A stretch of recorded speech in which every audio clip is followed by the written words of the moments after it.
was your committee of the You said you could do it as a lunch. You're going to do that one? I'm not going to. So you're doing the one about authorizing him to sign the grants, right? When is that coming up on the It's agenda? 10.1. It's there and there. So who's this? You know, What you said last week? yeah, I said I won't sign it unless they remove it. And they didn't remove it. I don't know which one it's on. Check that one. It's on no cost, right? Or is it on? I don't know. Let me see. Okay. We're ready.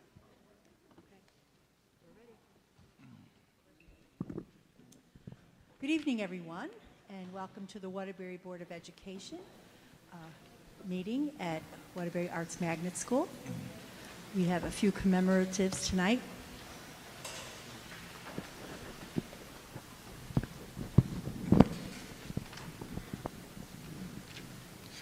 Good evening. In our moment of silence this evening, let us remember 3 former employees of the Waterbury Public Schools. Dr. Leonore Girardi, who passed away on October 24th after 32 years career within our district and retiring as acting administrator of programs and operations. Then Ms. Catherine Francis, a retired music teacher who passed away on October 20th, and Mrs. Jenny Calabrese, a longtime substitute teacher who passed away on October 29th. Let us remember them and recognize their service and dedication to our students here in Waterbury.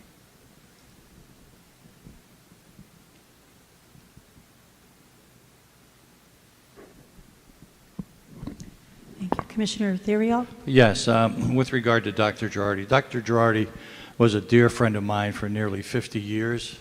She was my wife's teacher, not mine. She was a wonderful lady. To say she was an icon and a leader in Waterbury was an understatement. All those that knew her knew the love and compassion that she had for her students, her administrators, her staff, her parents. She was just all in all a wonderful lady. And even though I am sad about her passing, I really celebrate her life and the privilege and the opportunity of knowing her and having to deal with her for almost 50 years. She was a little cantankerous at times, like kind of like me. I don't know about you, but me. And it was a privilege. Thank you. Thank you, Commissioner. Would you lead us in the pledge, Commissioner Theriault? Be my honor. I pledge allegiance to the flag of the United States of America and to the republic for which it stands, one nation, under God, indivisible, with liberty and justice for all. Commissioner Watts? Commissioner Harvey? Here. Commissioner Hernandez? Here. Vice President Rodriguez? Here. Commissioner Stango? Here. Commissioner Sweeney? Here. Commissioner Theriault? Here. Commissioner Jason Vanstone? Commissioner Tom Vanstone? Present. President Brown? Present. The body has a quorum. Okay, communications. Copy of communications dated October 17th from Civil Service certifying Beverly McGeever for the position of ABA Behavioral Therapist. Copy of communication dated October 17th from Civil Service certifying Fabian Salmaja for the position of paraprofessional. Email communication dated October 27th from CABE regarding policy highlights. May I have a motion, please? Motion to receive and place on file communications is read. Second. Discussion? All in favor? Aye. Opposed? Abstained? Motion carries. Thank you. Next on the agenda is approval of the September 28th, 2017 workshop minutes, October 5th, 2017 regular meeting minutes, and October 12th, 2017 special meeting. May I have a motion? Motion to approve the minutes as read. Second. Discussion? All in favor? Aye. Opposed? Abstained? Motion carries. Okay, could I have a motion to go into a public section? Motion to suspend regular business here for public. Second. Discussion? All in favor? Aye. Opposed, abstained, motion carries. Okay. All speakers are encouraged to submit prepared written statements to the Commissioners. Comments shall be limited to a maximum of 5 minutes. There will be no direct responses this evening from board members to any questions or concerns, but they will be referred to the administration for review and appropriate response. Thank you. Our first person from the public is Angelina Arizari.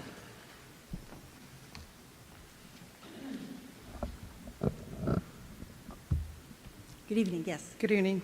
As a parent who has a child in the pre-K program, I would like to know why parents will be allowed to not take on full responsibility to toilet train their child, as I did in order to get my child into the pre-K program. Upon giving birth to my child, I decided to take on the responsibility of parenting, which meant teaching my child to eat, speak, how to get dressed, as well as diapering and toileting. Yes, this last one encountered many diapers, wipes, pull-ups, toilet paper, underwear, loads of laundry and tears for both my daughter and me. A responsible parent teaches their child how to do all of this and more. Supposedly, this policy is an assistance for all parties, parents, teachers, and assistants. But at the end of the road, it's the school who will be stuck completing this task from parents who did not fulfill this obligation. We have become a society that expects more from the schools and less from the homestead. I ask you the following questions. Since this service is not a standard or on the curriculum, how much will the parents be charged to have their child toilet trained at school? How much time will be lost from my child's instruction due to the lack of other children not being toilet trained? How will the daily schedule be impacted to allow teachers, assistants to have adequate time to toilet train children? Who will provide that training when the teacher and assistant is out, or if they're both out at the same time? Since most of the centers are school readiness and the city is understaffed, how do you plan to keep the ratio according to NIAC guidelines? According to what is implemented at this time, if a teacher assistant leaves the room, they are required to take almost half of the class with them. For example, there are 18 students in the class, 10 stay in the class. The one student who is being toilet trained is going to the bathroom along with 7 others who do not need toilet training, but must go because the class needs to maintain NIAC's ratio of 1 adult to 10 pupils. How do you choose non-training students, homogeneous or heterogeneous? If a properly trained medical professional within the school, the nurse, is not required to change my child, how can you ask that of the teachers and assistants? What occurs when you have one or multiple students toilet training and they have an accident on the carpet or adjacent areas? Does the city have the adequate tools necessary to clean this type of mess? For example, a HEPA vacuum with a sanitizer, which is required by NIAC in every center, not a wet mop that has been utilized all over the building before it is used on the soil spot, which in turn is the same location where my child is expected to play. If pre-K is not mandatory, why are you obsessing over a requirement? Or is toileting a propaganda to fill the empty spaces to continue collecting federal money for the city? What happens after the year is up and the child is not trained and they go on to kindergarten? Who will then complete this task since there is no assistant in that grade? Is the kindergarten teacher expected to leave the class unattended? Or does a special ed para get pulled from another child's IEP instructional time? How much will the purchase of the changing tables cost, as well as the remodeling and installation? Will this policy give parents the wrong message that toilet training is no longer the parent's responsibility?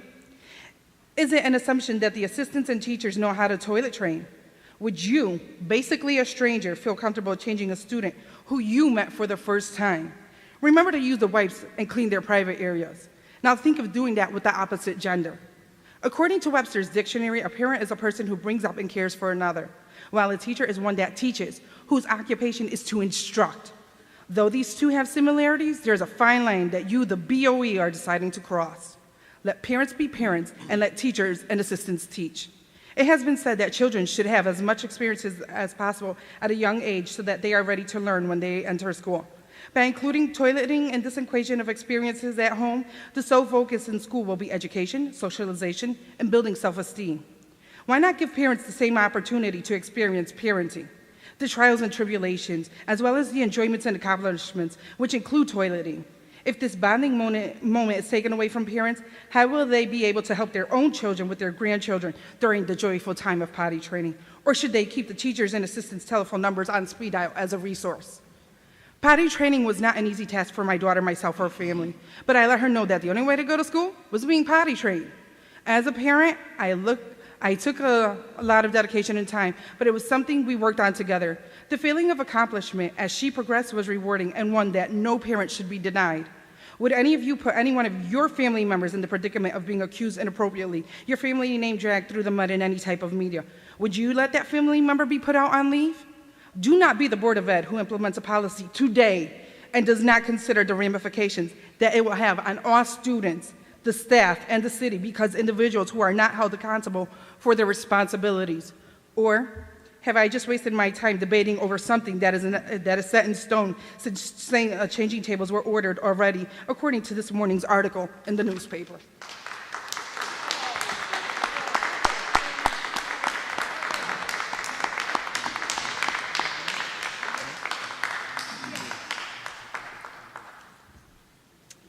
Corey Garfman?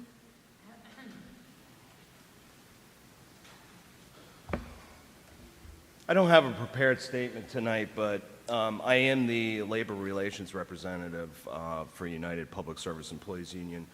Sitting behind me are members, primarily members of that bargaining unit, who reached out to me last week regarding the revised toilet training policy issue, and apparently they've been instructed already by their respective building supervisors to implement this policy, irrespective of whether or not the board votes on this tonight. But we did ultimately grieve this issue actually relatively recently, and we subsequently also filed or submitted a demand to bargain letter to the city, to Board of Education officials, to try to get some conversation going regarding this change in policy. Step one, we actually met with at least one Board of Education official yesterday, and she basically laid the groundwork for what is in fact happening with this policy, and it seems to be that this is primarily really about money, as many things are, and that the funding mechanism has changed with respect to students that are being brought into the early childhood program.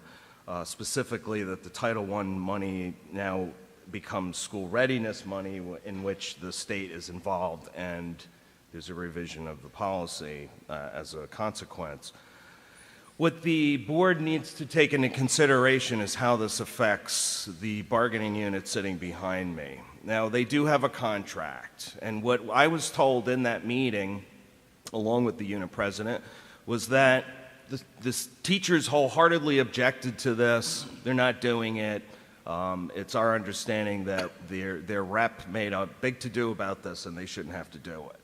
Once again, we find ourselves in a situation where the classroom assistants essentially get dumped on, and they have to bear this burden of this new policy, when just 2 years ago we were in negotiations and we were definitively told that the paraprofessionals and classroom assistants are two totally different folks.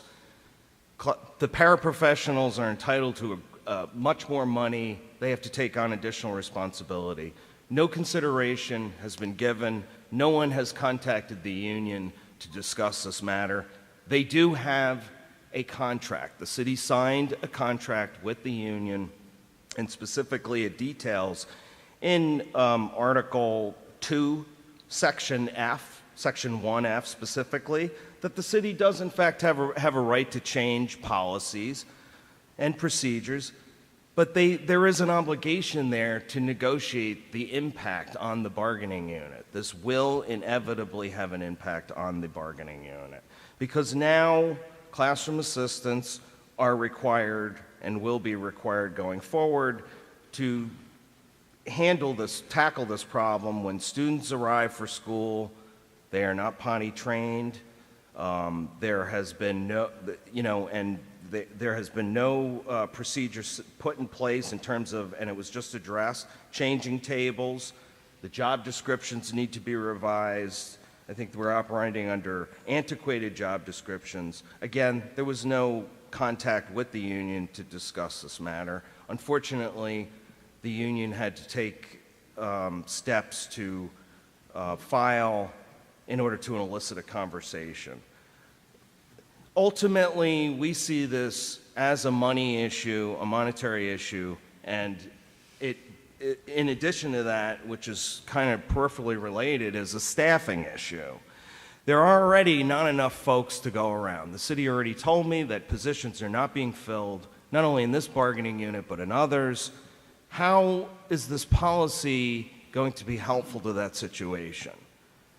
You have students now arriving to school, not potty trained, particularly in the early childhood education program.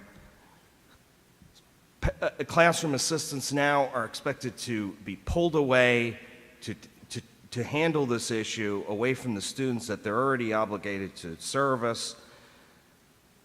As of late, there has been no money. We were told that numerous times. There has been no conversation with the union, as I just indicated. We would wholeheartedly ask the board to consider these factors, because ultimately the union will be asking for money as compensation. Thank you. Thank you. Linda Janowitz. Sir, if you wouldn't mind, Corey, could you just fill this out, please, with your information? Thank you. Good evening, Linda. How are you? I'm good. How are you? It's Good. good to see everybody again. Thank you. I came because this has been a problem in the city for a long time. When I started in pre-K back in the 60s, this was a question, and that's when the policy was first put out. So I thought I'd come to support Ms. Perez and the assistants, because I've worked with them for many years. And I just wanted to place it on the table. I understand about the school readiness money, because I worked with school readiness. Not the money, the policies. I'm sorry, the money's important, but the policies. And we're being asked to accept children. You know, there are, there's no discrimination. And this is one of the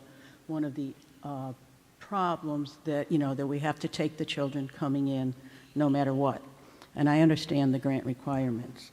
But I did want to bring to the board why we never had it before. Our schools, except for maybe our newer schools, are not, you know, your newer schools like Jonathan Reed, maybe Rotella, they're not, our older schools are not equipped to handle potty training.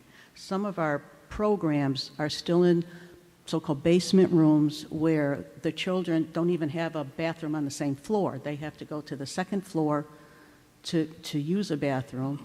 And again, as Ms. Perez said, you have to take, when an adult goes with them, you have to watch out for that child care ratio in the classroom. And that's part of the grant too, more so than it was before. Now with the school readiness, that child care ratio is really important. You can lose your money on that.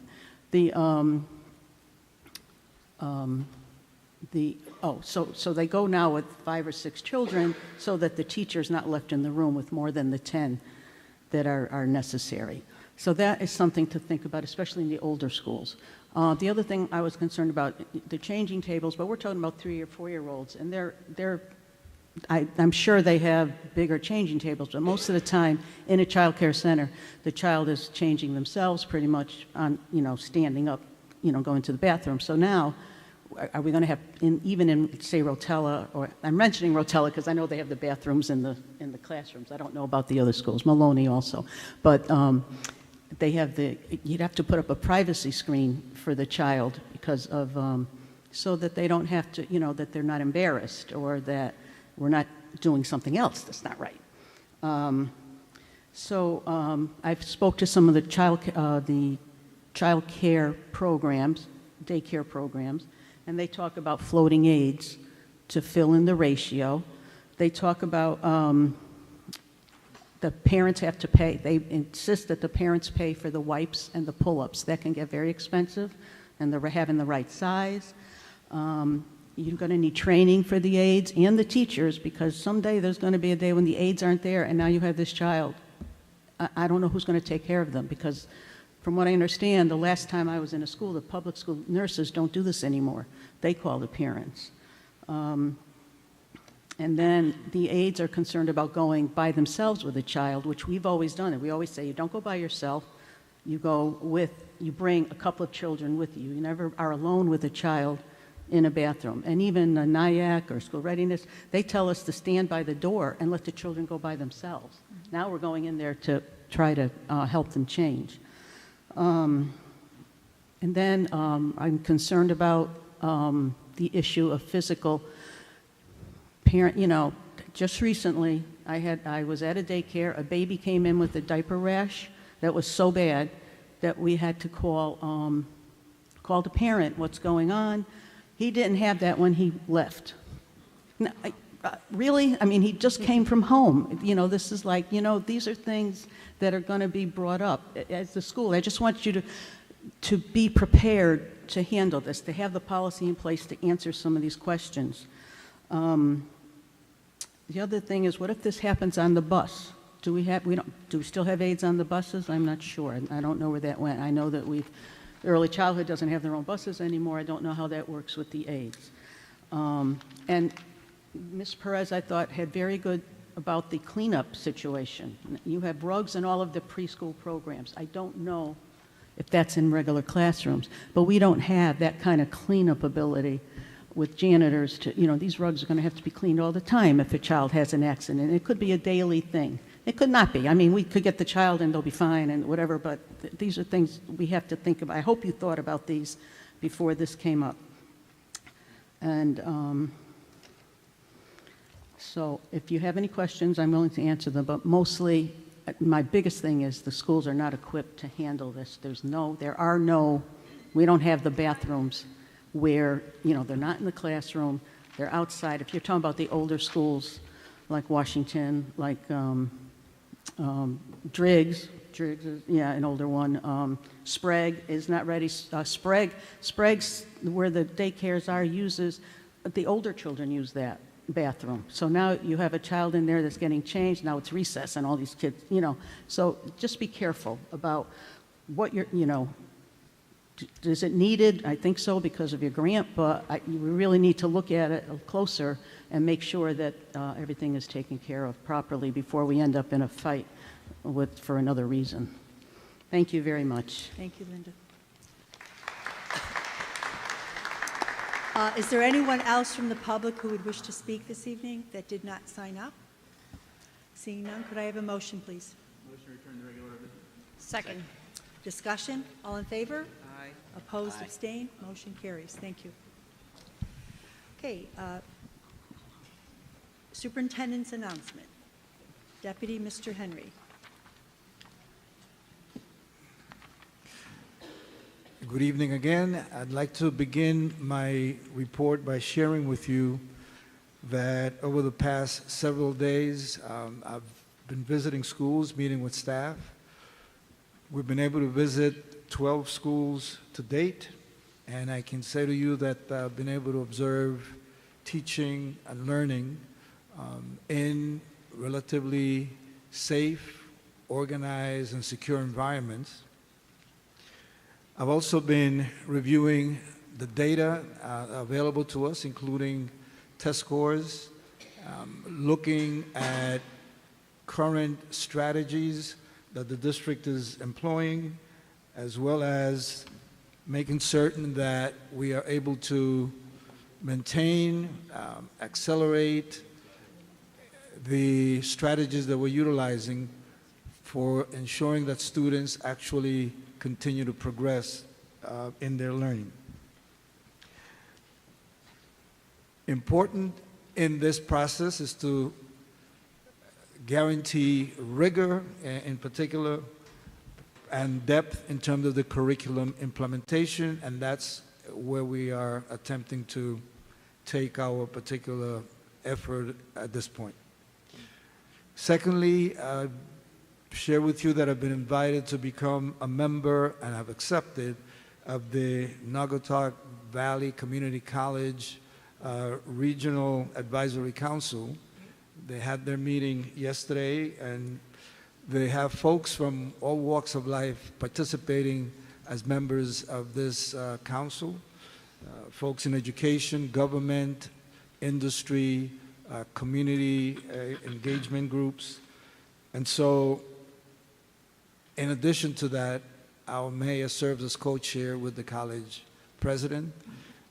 I think that it's important for us to continue to collaborate with that particular organization as their goals and ours actually go hand in hand as we continue to push and want to guarantee that our students graduating from high school are college ready and that we can in fact ensure that they're seeking careers and become productive and successful citizens not only of the region but of the world. And so with that in mind, it's important for us to collaborate in that particular endeavor. The third announcement has to do with the fact that last Friday I had the opportunity of attending the Hispanic Heritage Celebration. Commissioner Harvey happened to have been there as well, and I can tell you it was an extraordinary event. Youngsters with their presentation and performances dazzled everyone in attendance, and what became very apparent is that Waterbury is in fact a very diverse community, and our schools obviously reflect that diversity. So we can be proud of all of what transpired on that particular day, and I'll share with you some other activities that are coming soon, as early as tomorrow. On November 3rd, between 8 and 1 o'clock, the Naugatuck Valley Community College is going to be hosting the Waterbury Regional Chamber's 2017 STEM and Advanced Manufacturing and Technology Expo. And so we will have about 300 of our middle and high school students attending that event. And in that process as well, our current high school students from Kennedy and Crosby will be demonstrating through their robotics team their own particular robots. And part of the expo is an opportunity for those students attending to begin to meet potential employers in both of those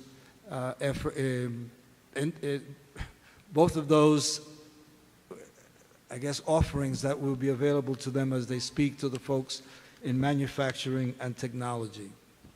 Another science-related upcoming event is the fact that we will be hosting our own first Lego League robotics with 4 of our middle schools participating in it. Those 4 schools have now created their own robotics teams, and they will be attending a preliminary session in November and then hosting their own particular contest during the month of February upcoming.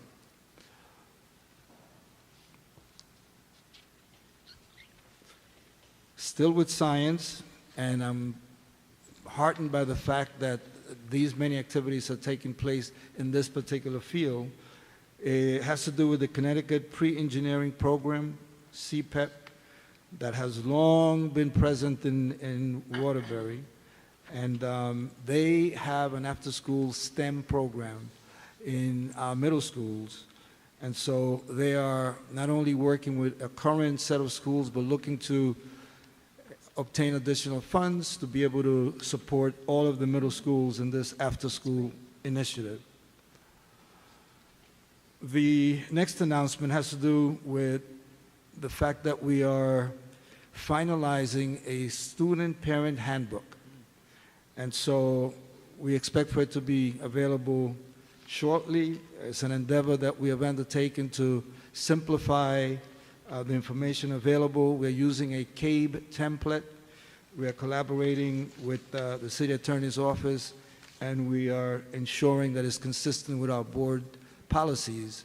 But it will be one document that we can all rely on in terms of how we function and that parents and students can rely on regarding many areas, from admission to attendance to discipline to homework. All of the rules and regulations around that will be contained in that handbook. Finally, a reminder that our schools will be closed this Tuesday as it relates to Election Day, as well as on Friday when we will be observing Veterans Day. And so, Madam President, this concludes the Deputy Superintendent's report. Thank you. Commissioner Vanstone. Thank you, Madam President. Through you, Mr. Harvey, thanks for your comments tonight. STEM is a big part of where I'm at on this committee, so thank you. But tonight I would like to talk to you about the latest on the problem we're having with the lead water, Walsh, and some other schools, as well as the mold issue. Prior to you coming on board, I had asked for a private entity to take a look at this. I think we have learned from the sewage treatment plant that we don't have the capabilities to monitor these type of things. So where are we at, especially with the lead water and the mold, and reaching out to get other professionals to help us out solving this problem? Thank you. Thank you. Next, President's comments. I think Mr. Well, Henry. what I'll say to you, Commissioner, is that I will look into this and shortly come back to you with some response and feedback. I'm certain that Bob has been involved in addressing it, and so I'd like to be able to come back with a more complete response to you so that you can have your questions answered. Right. Thank you. Thank you. Commissioner Theriault. Yes, Mr. Henry, I did happen to look on that word generally. I'm assuming you're using that in like a non-generic form. I'm assuming you didn't find any places where you didn't approve of the way instruction was going in a scene, in a safe, Yes. clean, healthy environment. Yes, you're correct. And so, at least in those 12 schools, I was extremely pleased with what I saw. Okay, thank you. No President's comments this evening. We'll go to Committee on School Personnel. Commissioner Stengel.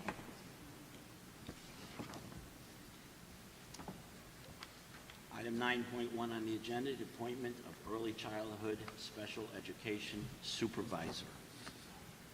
Ladies and gentlemen, with the approval of the Committee on School Personnel, the Deputy Superintendent of Schools recommends approval of the appointment of Maureen M. Burgin as early childhood special education supervisor. Respectfully submitted and so moved. Second. Discussion. Deputy Superintendent? Oh, I'm sorry. Madam President, as I have said in the past, I really wish we would have this discussion, bugs flying around, prior to announcing an appointment. I've looked at the resume of the person we're going to put in place. It's impeccable, not only on a professional level, but on a personal level, to give us what we need in this position. However, adding a position under the Alliance grant is something I do not like, and I really wish we would start moving this forward to have it on 2 different voting nights. I will have more to say on this under item number 14. My vote tonight will not be anything that has to do with the person. It will have everything to do with the position. So thank you. Thank you. Commissioner Theriault. Yeah, I too concur that the use of Alliance grant has been abused. In this particular situation, I voted initially not to approve this position. Looking at the person that might be hired through the grant, through no fault of hers, this position is being funded once again through the Alliance grant. And I would remind the public and the board that we received $22 million in the Alliance grant, keeping in mind that the Alliance grant is supposed to be used for educational reform. But somehow, this board and various political individuals got a hold of it and figured out a way to wrangle the money out of the Alliance grant. Last year, this board created, or the year before, maybe 3 years ago, it created two separate accounts. It created an account for reform and an account for non-reform. The reform side is what the money was supposed to be used for. So the first year we did it, we took a little bit, then we took a little bit more the next year, and then we kind of looked and we said, hey, nobody's watching. So you know how much we took last year on the non-reform side to plug the holes in the educational budget, etc.? 18 million. Only leaving 6 million for educational reform. And we wonder why our test scores are in the sub-basement, not the basement, the sub-basement. I think the job is needed. I think the person is needed. The financing is another thing. I'll vote my conscience on that. But I did want you to be aware and cognizant of the way your money is being spent. And whether it's money from the taxpayers in the city of Waterbury or the state or federal government, it's all your money. Thank you. Thank you. Deputy Superintendent. The, and so we can talk about The candidate, yep. the candidate that we are prepared to present to the board tonight for consideration and approval is Maureen Burgin, is someone that we had an opportunity to interview. We have found her to be extremely qualified, extensive background in terms of early childhood and special education, which is what the job is about. So we present Ms. Burgin, and I'm going to ask my colleague, Chief Academic Officer, Mr. Schwartz, to assist us. We have to call the vote before you speak. Yes. Thank you. Okay. Any more comments? Please call the vote. Roll call vote, please. Commissioner Wad? Yes. Commissioner Harvey? Yes. Commissioner Hernandez? Yes. Vice President Rodriguez? Yes. Commissioner Stango? Yes. Commissioner Sweeney? Yes. Commissioner Theriault? Yes. Commissioner Jason Van Stone? Yes. Commissioner Tom Van Stone? No. President Brown? Yes. Motion carries. Congratulations.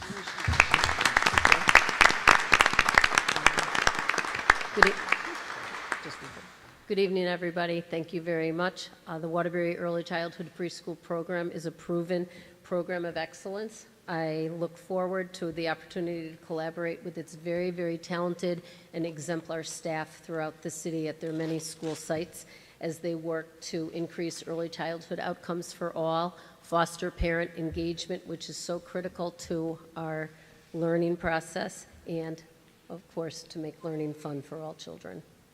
Thank you. Thank you.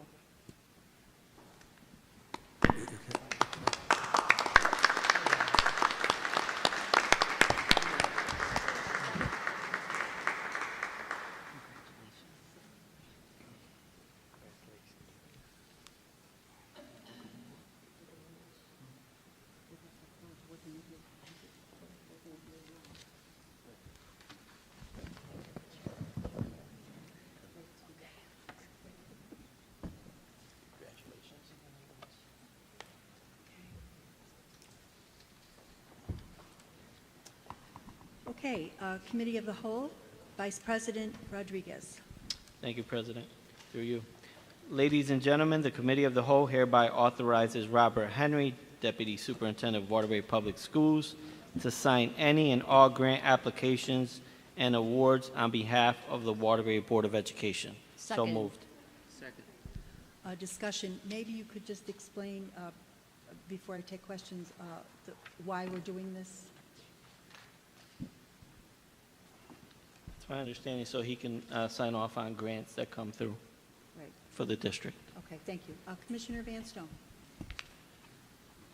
As someone who was not in favor of this position, all respect to Mr. Henry, and the people we have in place that are able to do jobs, are we going to need to vote every time we need Mr. Henry to sign anything?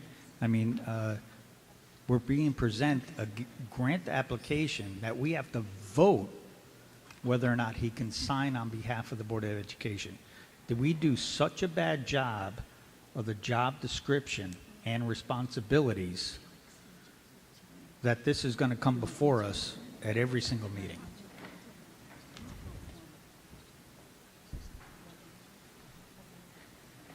If I may respond, no, this is just for the duration. Every time we have a leadership, a superintendent, this is pro forma, so this will be during the duration of his tenure. So you're telling me that this is the blank check to now say Mr. Henry has this authority to sign on our behalf? Well, for grants, after they come before us and so forth. So after we go past grants, the next thing he has to sign on our behalf will come before us again. If It sounds required, like we yeah. did an awful job of the job description and responsibilities. I don't think you're well, let's clarify. I think I'm understanding. I don't appreciate that This is something comment. that authorizes, the board needs to authorize Deputy Superintendent to sign grants as the chief leader in our district. Why wasn't What- that in the job they did- description and they- responsibilities? If I may speak, okay, let me just finish.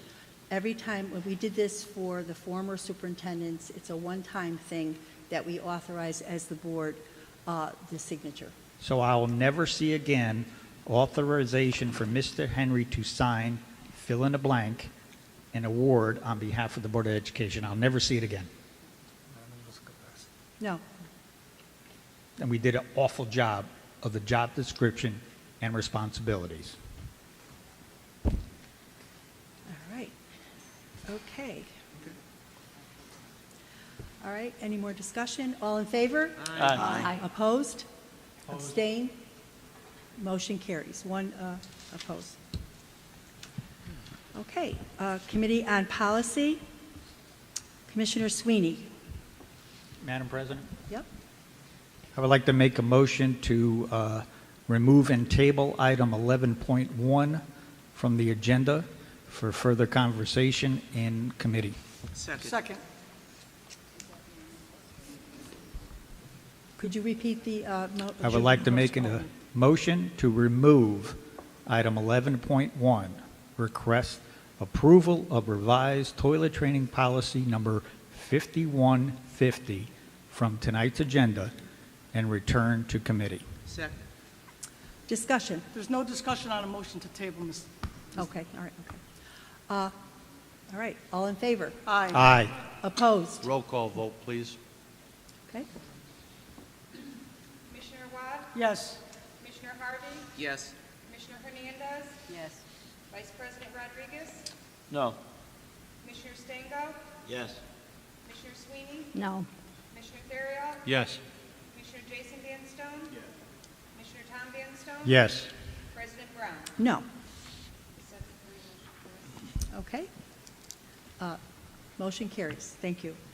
All right. 11.2. Ladies and gentlemen, with the approval of the Committee on Policy, the Deputy Superintendent of Schools recommends approval of the following revisions to the bylaws of the board, number 9010. Discussion. If you could, Commissioner Sweeney, just explain it. Well, again, this is to reduce the board meetings from 2 per month to 1 per month to be held on the third Thursday of each month. And Madam Chair, I would request that you notify the public that that you as chair are willing to have public speaking at workshop meetings so that there will be no reduction in the number of times that the public can address the board in a month. Absolutely. Any other discussion? John. Commissioner Theriault? How easy we got that accomplished. No committee, no nothing, right? We just come out here and we click our fingers and we say, this is the way we're going to do it. Wow, that was great. Because I was going to offer a motion tonight to go back into committee, to have the committee chairman look at having us have the opportunity, if this passes, for the public to speak at workshop meetings. But just on the snap of a finger, huh? See how city government works, democracy can work, when people have little discussions and little seances, it works. Commissioner Theriault, would you please keep No, your I'm comments to the point. You know, to the you can't point. interrupt me and tell me I'm not to the point.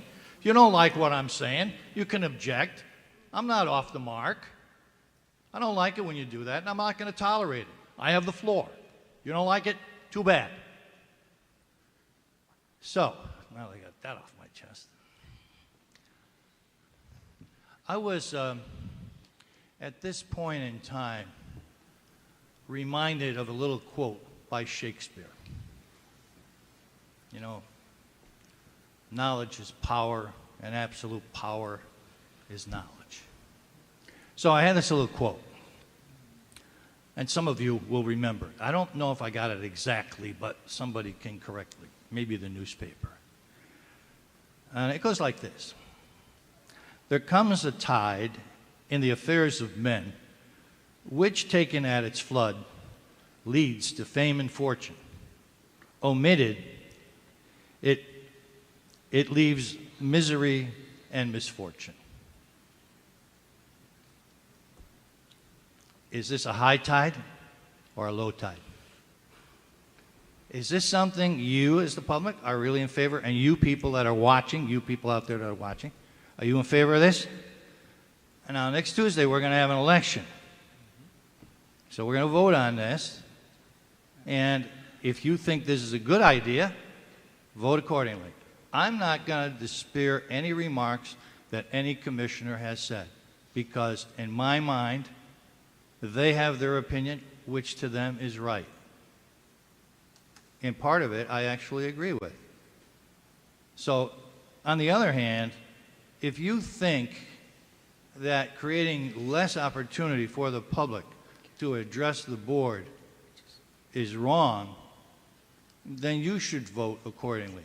Or if you think it's right, you should vote accordingly. I'm not going to cast the magic spell on this.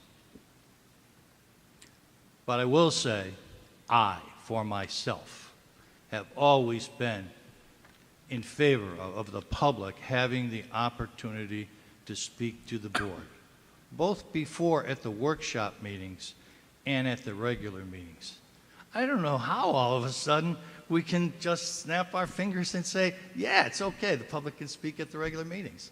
That's a great idea. I don't know how it was accomplished, but we have some magic formula that we created.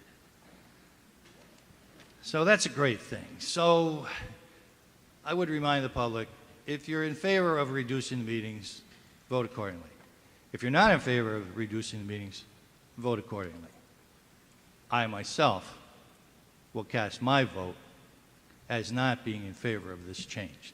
We tried it before. It failed 6-4. You know, I think people have asked, why now? Why not wait till after next Tuesday? Well, maybe the composition of the board could change, and maybe they wouldn't have enough votes to make this change. And I can understand several board members have put a very strong argument forward for this change from 4 meetings to 2, or 2 meetings to 1, 2 regular meetings to 1, and 2 workshops to 1. Very good arguments, very sound arguments. Myself, I have my own argument. My argument is caveat emptor. Little thing like, let the buyer beware. The buyer is the public. They should always be aware. Even though we don't have a room full of people like we have tonight, We have several hundreds, if not thousands of people that watch this on TV. They watch it on TV, and people come up to me all the time, and they say either I agree with you or I disagree with you, but they do watch.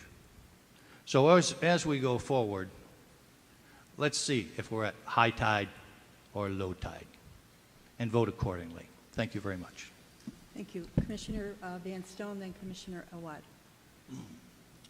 Thank you, Madam President. I will not be threatened with Election Day. It's not going to happen. I make my decisions and my votes whether I'm in year 1 or year 4. I didn't start going to community clubs in year 4. I've been going to community clubs since year 1. I attended this meeting for 7 months before I even ran for office. Right. I will not be threatened. Tomorrow is supposed to be my day off. We work a special schedule at work that is called 980, that we put in our time in 9 days. You know what I'm doing tomorrow? I'm meeting with Mr. Strand to prepare this board for the remainder of our curriculum. That's what I do on my day off. I purposely do not have curriculum meetings on Thursday night before this meeting because I don't do business in 45 minutes. I schedule my meetings during the week, and we're in that room till 7 and 8 o'clock at night after we all work today. Don't threaten me with Election Day. I won't put up with it. I don't do this so that Tuesday I return on Wednesday. You know what? The public will make the choice they want. And if I'm not here next Wednesday, so be it. But I will not change what I do on this board because November 7th, the first Tuesday every 4 years, is here. And I'm tired of hearing it. We will be so much more productive if we allow our committees to work.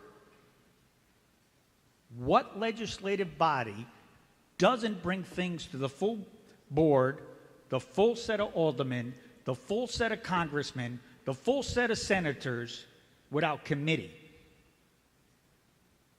Right now, we don't have a good board meeting every week. When we go to CABE, we're the only board in the state that meets every week. And we hear that every year when we go away for a weekend to meet with other boards of education.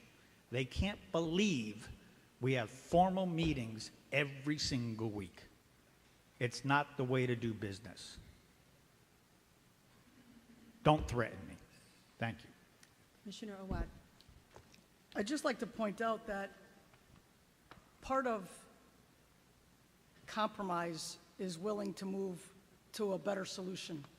So last week, we had a lot of discussion, and John had a valid point about the opportunity for the public to speak being reduced. So we compromised, and we agreed, all of us, I believe, to add public speaking to the workshops, which, yes, it's a change, but it's a compromise to continue to allow the public to participate.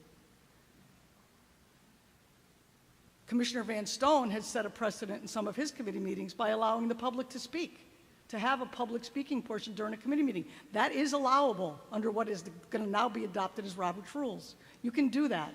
We are not shutting the public out. And I think there is a disingenuous attempt to lead the public in the wrong direction as to what we're doing. We have been here. I know I took a hiatus and I'm back. But there were times we'd get here at 5:30 and leave at 11 o'clock at night. By 9:30 after a work day, with the information that we needed, educational information, we were deer in the headlights. We couldn't understand what they were even telling us because we were tired. We didn't make good decisions. By doing it this way, perhaps we'll have a better attention span ourselves, be able to give more commitment to the committees during the off weeks, and have the opportunity for the public to participate. And I appreciate that. You want the public to participate. I had to listen to some people on the radio today talk about how we're all wrong. We're all wrong. We don't do it right. The parents are involved. Are you kidding me? We held a district-wide event, and 3 parents showed up. I encourage the public to participate, not only at these meetings, but at every level that's available to them. And I'll be voting to amend these bylaws because, believe it or not, John, if you are successful in putting other people on this board, we're saving them from themselves. Because you and I both know that there are long nights. And to be here every week, in some cases it's extremely redundant, is not productive. We should be productive. And I think the change in the bylaws will allow that. Thank you. Thank you. Okay. Call the roll call vote, please. Just one point of order. I just want to make sure that this addendum that went in with regard to the change of the meeting schedule and having the public the opportunity to speak has been added. It's not part of the bylaws. It will be part of the way we conduct business, but it should be.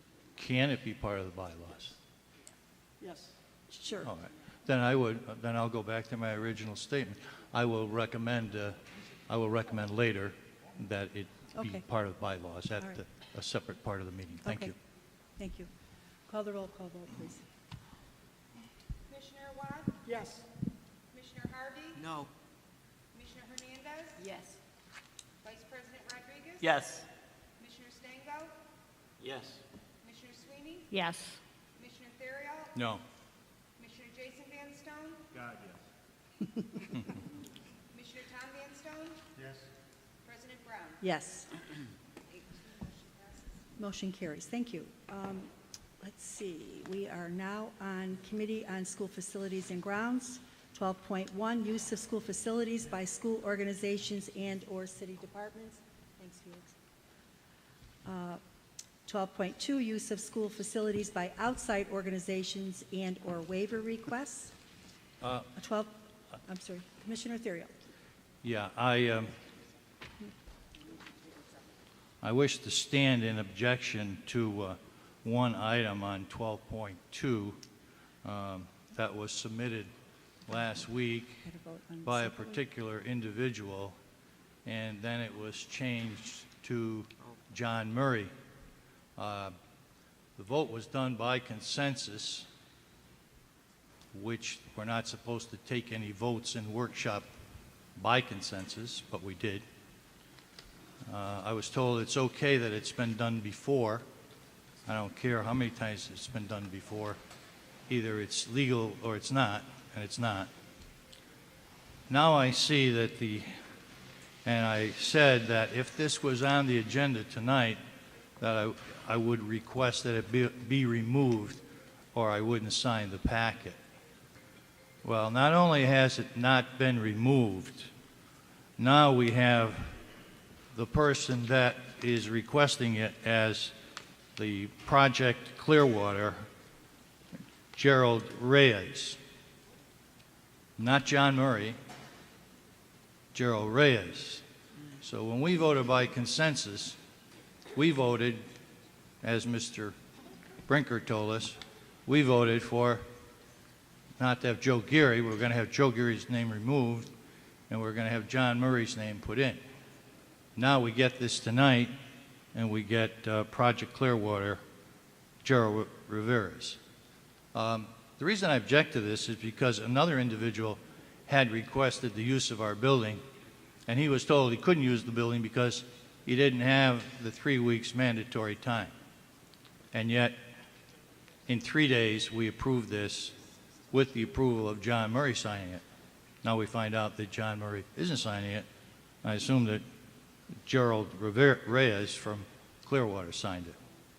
So for a number of reasons, I'm going to pass it over to my vice chair, who will sign this, because I'm not going to sign it, because it's not, I don't think it's fair and lawful. Thank you.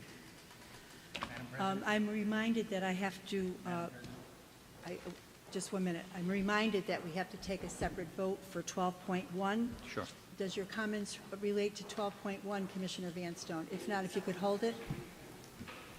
It relates to all three. All three? Okay. You have the floor. If there's anyone on this board, thank you, Madam President, that has questioned our policy on how we allow use of our school facilities and grounds, it's been myself. Actually, if you go back a couple of years, I think some felt it was kind of comical how I brought this in front of us.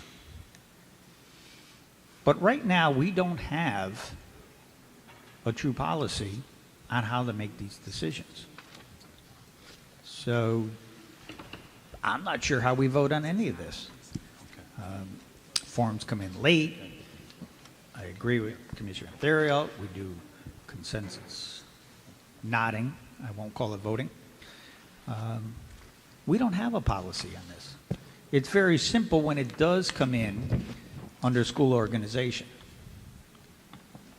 That's the other side of this coin, is we also were presented this particular request under school organization, and it was not. It was on the wrong form. Not only did it have the wrong name, it was on the wrong form. It should have been a request from an outside organization. So, to be quite honest, I don't know how we officially make our decisions here until we have a real policy that tells us who can use them, who pays, who doesn't, whose uncle signed the application so they don't pay, whose brother signed it so they don't pay. And like I said, people found this comical that I brought this to our attention years ago. Comical. We lose hundreds of thousands of dollars in fees.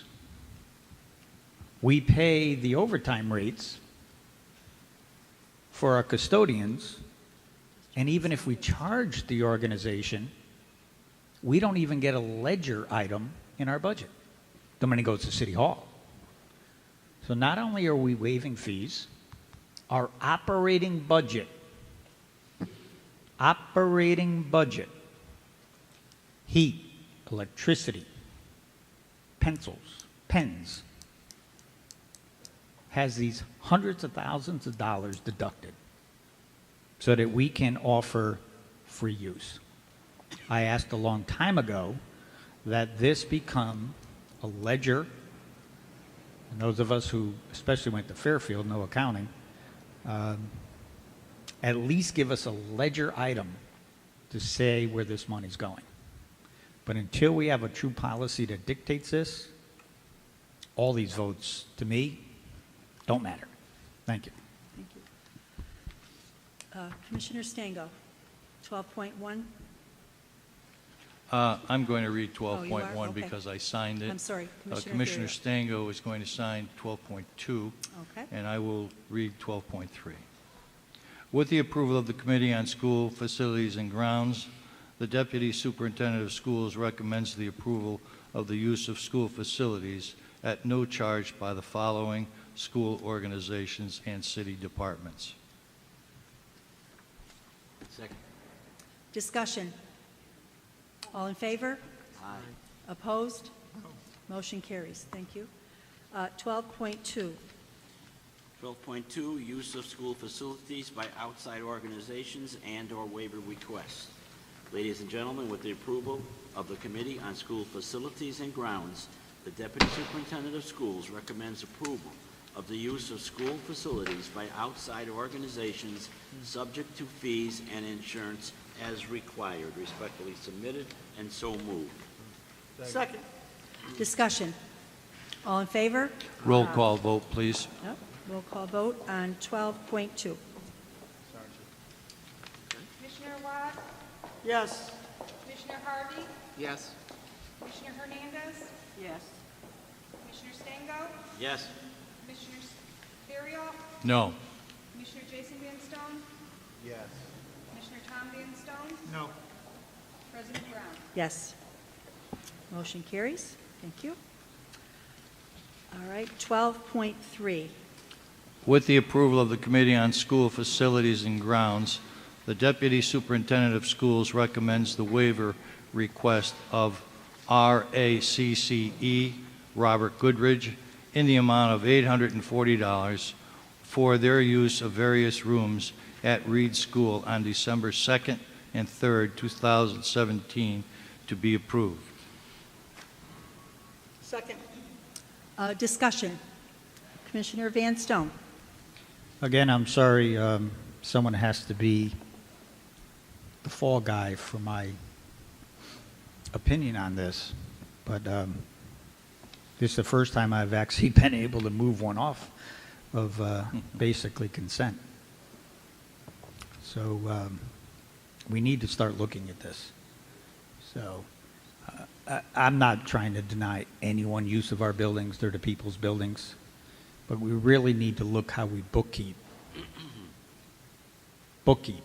That's my point. It has been for 4 years. The use of our facilities. Thank you. Any other comments? Call the roll call vote, please. Commissioner Webb? Yes. Commissioner Harvey? Yes. Commissioner Hernandez? Yes. Commissioner Stango? Yes. Commissioner Sweeney? Commissioner Theriot? Yes. Commissioner Jason Van Stone? Yes. Commissioner Tom Van Stone? No. President Brown? Yes. Motion passes. Thank you. Okay, number 13, Superintendent's notification to the board. Could I have a motion, please? Motion to receive and place on file superintendent's notification to the board, items 13.1 through 13.4. Second. Discussion? All in favor? Aye. Opposed? Abstained? Motion carries. Okay, 14, unfinished business of preceding meeting only. Commissioner Van Stone. Thank you, Madam President. Through you, as I mentioned, I purposely postponed my editorial to this point in time. Again, I'll put in my protest that we hand out jobs and have people here for their family and the accolades. It's unfair to us as commissioners who may have any particular reason to oppose it. In tonight's case, it was the position, not the person. So in doing my homework on a non-meeting night, when I looked at SAW positions within special education, and now it's not a budgetary item, of course, because we chose to use Alliance Fund tonight, I found in special education alone 9 six-figure salaries. It becomes 10 when our budget doesn't even reflect the fact that we divided special education into 2 positions: Director of Student Services and Director of Special Education. Now, with limited resources, it becomes 11 when we made the announcement tonight using Alliance funds. That's special education. When I looked at regular education, which is a pretty broad topic, but that's how it's listed in our budget, I think everyone's going to be shocked here when I counted it up, and we have 50 six-figure salaries on SAW. Now, we have a few teachers that may be up in that ranks for various reasons, but I did not calculate those. Over 60 $100,000 a year salaries, and I'll go into the Alliance Fund to see how many more we did there. But if we only go back to 11 special ed, I can only imagine, if I did the math on how many teachers and aides we could hire to work in a classroom. It amazed me. So again, I am not in protest of the person we're bringing on board. I think she will bring a lot to the table. However, our decisions are all too often based on there's checks in the checkbook. However, there's no money in the bank. And I think this board really needs to look in the mirror when we keep automatically approving all these positions. Thank you. Thank you. Any other unfinished business? Commissioner Awad, then Commissioner Harvey. Thank you. I'd just like to take the opportunity to comment on some of the statements that were made a little bit earlier regarding ECS and the use of the Alliance funds. The ECS monies were frozen way back when, and they put in this thing called the Alliance grant that was supposed to be for reform. And if you look at the dollars that we've spent in Alliance year after year, not one of those dollars was ever weaseled or whittled away from Alliance without the approval of the State Department of Education. We have to submit the Alliance budget to the state. And yes, there are funds used in Alliance that fund the operating costs of some of our facilities. We have heard repeatedly from the mayor that a nonprofit organization did a study of this district, and at the minimum, this district is underfunded in its ECS money by $40 million. So if we're using a percentage of the $22 million of Alliance dollars to keep the district running and provide educational opportunities for our children, I would support that tremendously in light of the underfunding that we receive. I would question what we call reform in that dollars, because if you really want to get serious about it, look and see what those reform dollars funded. The definition of not reform is doing the same thing with different money. Reform means true reform. And frankly, I always disagreed with the previous superintendent that putting more people in central office was not my idea of reform. Reform should have happened in the classroom. So using the Alliance dollars to keep things going in the classroom, I think is a good idea in light of the fact that we are underfunded by $40 million. And if we want to make up the difference, you're talking about one heck of a tax increase, which I think none of us want to do, yet we want to deliver quality education to our students. So I would say let's try to figure out how to use that Alliance dollars to make an impact in the classroom and not accuse each other of weaseling it away or doing something frivolous with it. Because while there might be dollars that we could spend better, there aren't many dollars to spend at all. Commissioner Harvey. Thank you. You know, I'm sitting here and listening to the commissioners and the talk of the salaries, etc. And we are at a time right now where we're in transition. We have our deputy superintendent in position because our superintendent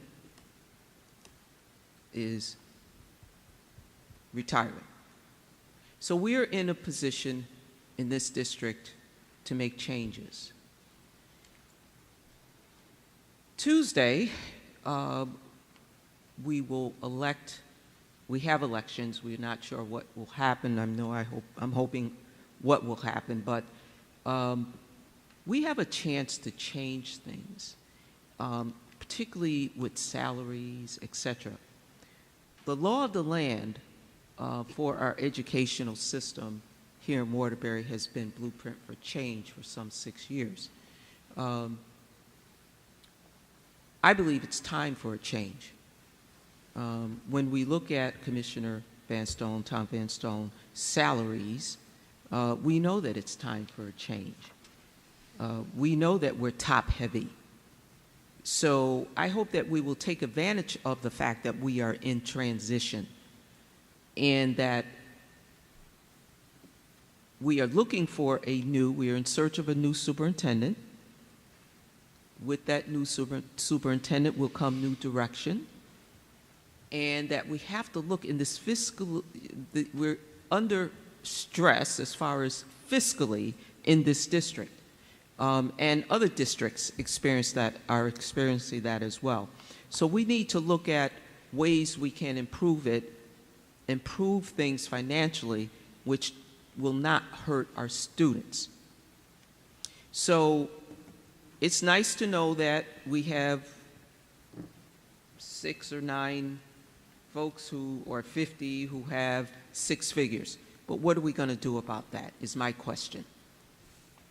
We have problems in this district. We know that. What is the solution? So I hope that we will look at that even as the next round of representatives on the Board of Education. I hope that we will be focused, because meetings need to be run more efficiently, particularly with our workshops. There are issues that we have not addressed that we need to address, and I hope that we will set goals and expectations, because we have not done that. So I'm looking forward to the future in terms of how this board is run, how this district is run, but I'm going to say this right now, that with Mr. Henry, I'm very pleased with what I have seen in the past couple of weeks. I thank you for attending the advisory committee. We were able to get things done very, very quickly, and I look forward to working with you. I also want to announce that on next Wednesday, November 8th, the mayor, myself, and I believe Attorney Whitby will go before the Human Rights Commission for the state of Connecticut to present our findings as it relates to improvements we have made since April, with the recommendation to give a status. So I'm looking forward to that, because we have made improvement. So I am very encouraged with what our report will be, and I look forward to working with that and with that committee. So I just wanted to make that report. I will send out meeting location and information if anyone else wants to attend this meeting. Thank you. Thank you. Any other comments? Okay. Number 5, Commissioner Theriault. I particularly liked Commissioner Awad's statement about the shortage of the $40 million ECS money. I think it's very germane, and I understand Mayor O'Leary is going to be head of an organization that may be able to change that formula and get that money to the city. Do I agree that we should be taking money from the Alliance grant in exchange, because we're getting shortage of $40 million in the ECS money? To a point. Not $18 million worth out of 22, but to a point. When we talk about salaries, we just finished, actually we haven't finished, we will continue to pay our former superintendent $1,000 a day until February 1st. That's $1,000 a day, based upon approximately 220 days. And I'm sure, you know, she's had a lot of night meetings and other things and lots of other meetings, but it is $1,000 a day. And quite honestly, we're going to have to pay even more than $1,000 a day as we go forward, looking for a new superintendent. So I agree with some of the things that were said, but not entirely with other aspects of it. I do agree that we should be doing more in terms of spending this money on the classroom, reducing class size, offering additional assistance for teachers in terms of teacher aides, more programs, more best practices from around the nation and the state, and looking for opportunities to improve education. So some of the remarks I agree with, some I don't. Thank you. Thank you. Okay. There's no executive session this evening. Could I have a motion to adjourn? I have one announcement, if we could. Okay. Go ahead. What Commissioner happened in new Awad? business? Okay. Yeah, new business. And then Commissioner Hernandez? Some of you may recall, I think it was 3 years ago, we had the opportunity to attend an amazing event at the Palace Theater called Journeys Through the Arts. And Crystal Taliaferro, who is one of the lead percussionists for the Billy Joel, was here and brought in a dynamic team of musicians and artists that really showcased our kids at an amazing event. Yeah, I remember. Well, I'm pleased to report that it looks like we're going to get her back, and we're going to be able to do it again. So I'm working with Ray Santavasi, and I would like to encourage all of you to participate as we begin to put this event together, and hopefully it'll culminate in quite a show. in June. So Great. it's very exciting. Entertainers from all over the parts of the United States, from Nashville, will come and participate and help coach our kids. So good things do happen, and I'm looking forward to making that work, and I encourage you to join me in putting it together. Great. Commissioner Hernandez. Yes, thank you. Over last month, I had an opportunity to go to a family community day at Westside Middle School. It was very nice. It was well attended by parents and students. I was approached by several parents and students, which they wanted me to know that there was an issue with the lunches. Some of the parents were saying that those lunches were the same lunches they had when they were going to Westside Middle School. So I would say we need to get ready because they want to come and talk about maybe possibly looking into having another vendor or something, or invite us to lunch because we wouldn't like it either.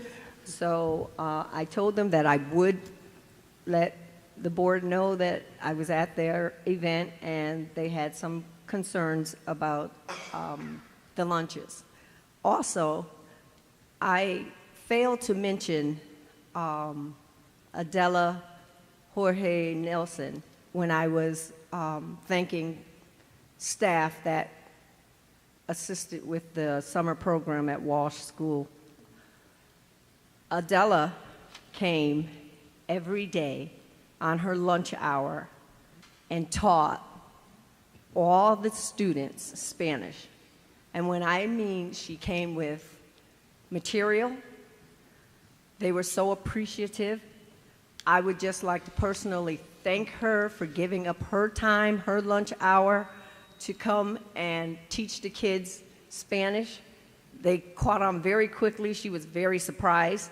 And I would just like to say thank you to that. And not only did she do that on her own time, she also made sure that she donated monies for at least 2 kids to attend any trip that went out. So I just want to tell her that she's an exemplary staff for this city, and I appreciate all that she did. Thank you. Thank you. Commissioner Theriault. And having made some remarks at some of the previous meetings about the tremendous improvement in our school maintenance and conditions of our schools, I did fail to also mention Paul Guidone, our former CEO, who also was instrumental in helping do a tremendous job in renovating and improving our schools.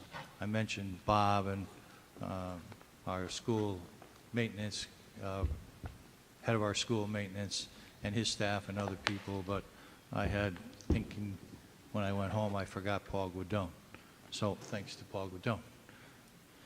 And he had many happy years of retirement. I'm sure he is.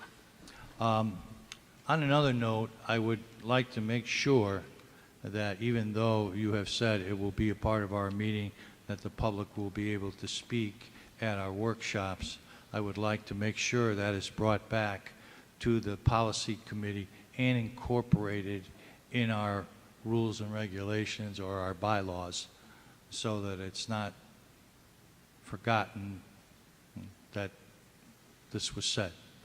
It becomes part of the record, and if we're going to make the change, I appreciate making the change from the chair and through the members in the Board of Education, but I thought that the proper procedure would be to go back to the policy committee and have it part of our bylaws. Thank you. Thank you. Seeing no other comments? Move to adjourn. Second. Okay. Third. Fourth.